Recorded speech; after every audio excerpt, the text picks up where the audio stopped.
Maraming laro na ang natapos. Nagpakaba at nagpasaya ng lubos. Tinipon natin ngayon ang 5 mga plays at galaw na maganda. Ito ang top 5 plays sa liga ng mga Lodi. Simulan natin sa top 5. Sinong mag-aakala na si Haji Delfino umikot na simbagsik ng trumpo? Akala ko mahusay lang to. Sa sayaw na ipakpak mo. Numero 4 tayo, ang court-to-court banat ni Jad Pilapil. Talaga naman madami ang di makapagpigil. Ang pogi na ang husay pa. Marami talaga laglag panty at tanga. Number 3 mga Lodi, ang end one play na di pwede palagpasin. Naghang time at nagpapansin. Zaldi Alvaro nagpasabit at bumitin. Huwag kumurap at kailangan ng dalawang tingin.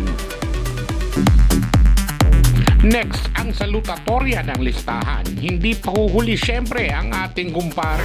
All the way na drive, Euro at lay ng ating kaibigan na si Ray.